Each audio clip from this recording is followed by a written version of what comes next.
عزتمند مړي ژوندې کېدل د دې مختلف تعبیرونه دي. حضرت کرمانی رحمه الله فرمایي که څو خوب کې ووایي چې مړ ژوندې شوی دی تعبیر یې دا دی چې دی به نیک شي، خاص کر چې مړ خوشحاله وي او روښانه تندي والا وي. او که ژوندې مړ وویني تعبیر یې دا دی چې دی به بدحاله وي، خاص کر چې هغه مړ هغه خفه وي.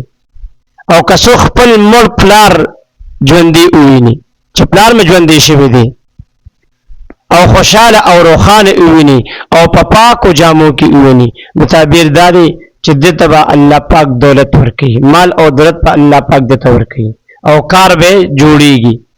او کمړه مور ژوندې وویني نو د غم نه به خلاص کړي، چې کوم غم او مصیبت کې دی مبتلا وي هغې نه به ورته الله پاک نجات ورکوي. او که ښځه خوب وویني چې د دې زوی دی ژوندې شوی دی نو تعبیر دا دی چې دوی به څوک حالت د سفر کې وي نو هغې به واپس راځي.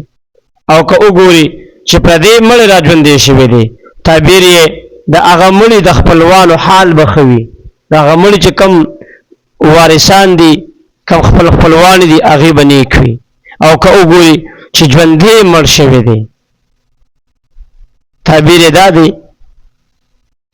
چې دا د دې دا کوم کور والی دا به بدحاله وي، دا به نیکان نه وي.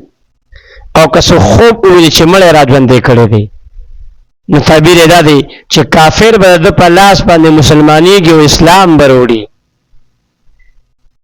او که چېرې څوک خپل مور او پلار غمجن او په خیرونو کپړو کې وویني نو تعبیر یې د ده دولت ته به نقصان رسیږي. حضرت کرمانی رحمه الله فرمایي که څوک مړی په خوب کې وویني او ورته ووایي چې ته مړ شوی او هغه په جواب کې ورته ووایي جواب ورکړي چې زه خو مړ نه یم زه خو ژوندی یم نو تعبیر یې دا دی چې دنیا کې د دې مړي خبره بالکل حقیقت ده او الله تعالی به د ده نه خوشحاله وي.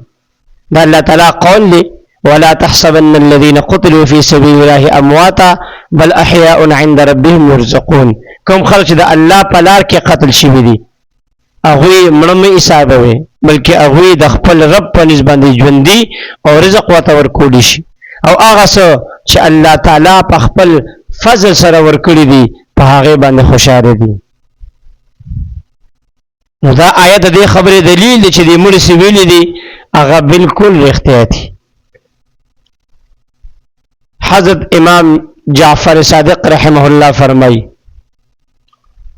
که څوک په خوب کې وویني چې د مړی په خپل کور کې په غیږ کې نیولی وي تعبیر یې تندرست او سلامت به وي او دولت په ورته الله پاک ورکوي. او که هغه مړی د ده د خپلوانو نه وي د رشته دارانو نه وي نو هغه مړی د ده نه دعا او د صدقې تمه لري. که څوک د خپل کور مړی خوشحاله وویني تعبیر یې د کور خلک به خوشحاله وي. او که څوک وویني چې مړی خوشحاله او په خندا کور ته راغلی دی او په کور کې ناست دی تعبیر یې دعا او صدقه به درته رسېدلي وي. چا به پسې صدقه کړې وي دعا به ورته کړي د هغې ثواب به دې مړي ته رسېدلي وي.